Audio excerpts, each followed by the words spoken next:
fireplace, she smiled and said, "Girls don't need degrees. Save the money for your brother." My dad laughed, completely ignoring my hard-earned 1400 plus SAT score. They destroyed my dreams just to secure my golden child brother's future, leaving me with nothing but ashes. I thought my life was over. But exactly 6 months later, during our family Thanksgiving dinner, the phone rang. It was my late grandmother's estate lawyer. As my mom listened to the man on the other end, the color completely drained from her face, and her hands began to shake violently. She whispered, "You mean my son gets nothing?" What my parents didn't know was that Grandma had seen exactly how they treated me. Follow my story until the end to see the look on their face. You can see how far my story has reached. My name is Ophelia. I am 18 years old, and until recently, I believed that hard work and late nights were the keys to escaping a household that felt more like a psychological prison than a family home. For as long as I can remember, my life has been defined by a stark, painful contrast. On one side was my younger brother, Leo, the undisputed golden child of the family. Leo could fail his classes, wreck the family car, and lie without consequence, yet my parents would still treat him like royalty, constantly whispering about his untapped potential. On the other side was me. I was the ghost who cooked, cleaned, and kept her head down, pouring every ounce of my soul into my education. I maintained a flawless GPA and scored a 1470 on my SATs, dreaming of the day those numbers would carry me far away from here. The breaking point arrived on a Tuesday evening, a scene forever burned into my memory. I had just received my acceptance letters from my dream universities. My hands shook with pure joy as I held the official packets, proof that my escape was finally real. But when I showed them to my parents, hoping for even a shred of validation, the room went ice cold. My dad barely glanced up from his phone, letting out a cruel laugh. "Save the money for your brother," he said bluntly. "Girls don't need expensive degrees. Leo needs a proper legacy." Before I could even process the words, my mother grabbed the thick packets straight out of my hands. With a chilling, tight smile, she walked over to the living room fireplace and tossed my entire future directly into the roaring flames.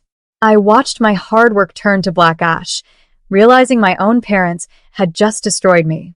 The morning after the fire, the reality of my situation settled over me like a heavy, suffocating blanket. The ashes in the fireplace had been swept away, and with them, any illusion that my parents cared about my future. With no college fund and no applications left to act on, I was trapped. I had to watch in silence as my parents doubled down on their devotion to Leo. They hired a premium college admissions consultant costing thousands of dollars and bought him a brand new car just to motivate him, all while his high school grades continued to plummet. To them, my success was a threat to Leo's ego, so I was systematically erased from the family dynamic, expected to be nothing more than a quiet servant in my own home. Desperate to maintain even a shred of independence, I took a grueling, low-paying retail job at a local department store. I worked long, exhausting shifts, hiding every penny I earned in a secret bank account my parents couldn't access. The isolation was deafening. Day after day, I felt completely invisible under our roof. The only bright spot in my miserable existence was my maternal grandmother, Evelyn. She lived 3 states away, but we spoke on the phone weekly. She was the only person who truly saw through my parents' toxic favoritism, offering me words of comfort and validation. When she suddenly passed away a month ago, the last piece of my world shattered. I thought my final lifeline was gone, completely unaware that Grandma Evelyn had already set a plan in motion. To fully understand what happened next, I have to take you back to a secret meeting that my parents knew absolutely nothing about. 2 days after my mother burned my acceptance letters, I had packed a small bag and secretly driven out to Grandma Evelyn's house under the pretense of pulling an extra double shift at work. When I sat at her kitchen table, tears streaming down my face as I described the ashes in the fireplace, I had never seen my grandmother so deeply furious. Her elegant face hardened, and her knuckles turned white as she gripped her teacup. She didn't shout, but her voice carried a terrifying, quiet steel. "Ophelia, my darling," she had whispered, gently wiping away my tears. They believe they can steal your future to build a pedestal for a lazy boy. But justice has its own timeline. Grandma Evelyn was a woman of immense dignity, and what my greedy parents often forgot was that she was also fiercely independent. She was the sole controller of a massive, old money family trust, wealth that my mother and dad had been openly eyeing and counting on for decades to fund their lavish lifestyle and Leo's future. During that final visit, Grandma made me promise to stay strong, keep working my retail job, and play the part of the submissive daughter just a little longer. I didn't understand the full weight of her words back then, nor did I realize she was already terminally ill. I just trusted her.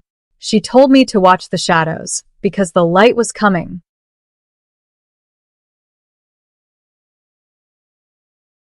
The tension in our house reached its absolute peak 6 months after the fireplace incident, culminating on Thanksgiving Day. My parents had invited several of their wealthy friends over, turning the holiday into a sickening showcase of vanity. I was relegated to the kitchen, cooking and serving dishes like a hired maid, while Leo sat at the head of the table. My dad raised his glass, loudly bragging to the guests about Leo's completely fabricated achievements and how his brilliant son was destined for greatness, while my mother nodded eagerly, completely ignoring my presence. The guests smiled politely, entirely unaware of the ugly truth hiding behind the family's perfect facade. But mid-meal, the loud bragging was instantly cut short when the house phone rang. My mother answered it on speakerphone right at the table, expecting it to be another relative offering holiday greetings. Instead, a cold, professional voice echoed through the room. "Is this the residence of Evelyn's heirs? My name is Mr. Vance, the senior estate attorney for the late Evelyn Trust." My mother's eyes lit up with sudden greed, expecting to hear details about her massive inheritance. But the entire room froze when Mr. Vance spoke his next words with clinical precision. "I am calling because the execution of your mother's entire multi-million-dollar estate hinges strictly on one individual under your roof. I need to speak with Ophelia immediately. Is she present?" My mother's hand began to tremble, the wine glass slipping from her fingers as the guests stared in absolute silence. The following morning, the atmosphere inside the high-profile law firm of Vance and Associates was suffocatingly tense. My parents had dragged Leo along, all three of them clad in expensive designer clothes, trying desperately to project an aura of unshakable confidence. My mother walked in oozing arrogance, whispering loudly to my dad about how they would remodel the lake villa once the paperwork was finalized. Leo leaned back in his leather chair, smirking at me as if I were still the invisible servant from the kitchen. I sat quietly in the corner, clutching my purse, my heart hammering against my ribs as Mr. Vance entered the room. The senior attorney didn't smile. He set down a thick, official manila folder on the mahogany desk and opened it with theatrical precision, adjusting his glasses. "We are here to execute the true final will and testament of Evelyn Trust," Mr. Vance announced, his voice echoing off the walls. Superseding all previous versions, executed exactly 5 months ago. He cleared his throat and began to read the cold, clinical legal language. "To my daughter, who chose to burn her own child's brilliant future in a fireplace to elevate a lazy, undeserving son, I leave exactly what she gave her daughter. Nothing. The lake villa, the investments, and the multi-million-dollar family trust are to bypass her entirely." The room went dead silent. Mr. Vance looked up, his eyes locking directly onto me. "The entirety of the estate is left solely to my beloved granddaughter, Ophelia."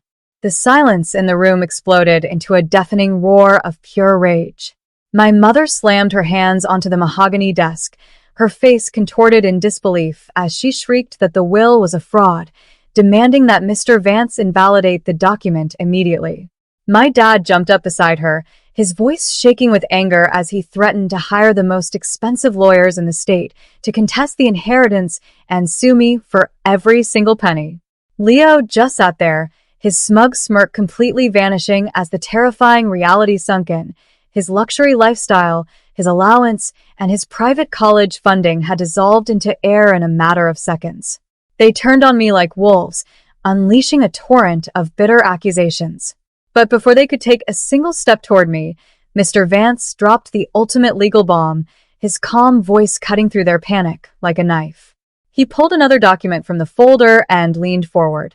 "Your mother anticipated your reaction," he said coldly. "She left you the childhood home, but she heavily leveraged it. 5 months ago, she placed a massive $2 million debt lien against the property to fully fund Ophelia's trust. You are now legally responsible for that debt." The room went completely white as my parents froze. Mr. Vance smiled thinly, delivering the final blow. "Furthermore, there is a strict no contest clause.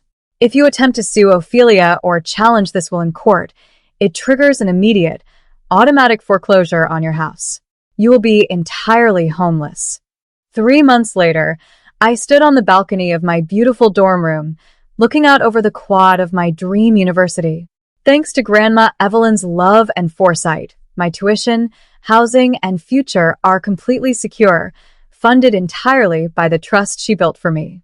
I am finally free, living the life I earned through years of silent tears and exhausting hard work.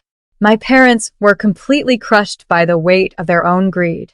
Unable to pay the massive $2 million lien on the childhood home, they were forced to downsize drastically into a cramped, rundown apartment on the edge of town. Leo's luxury lifestyle is completely gone. He lost his new car and is now working grueling night shifts at a local warehouse just to afford community college classes. What would you do if your own parents burned your dreams right in front of your face? Would you have walked away like I did? Well, I am leaving on the final screen 2 other incredible stories.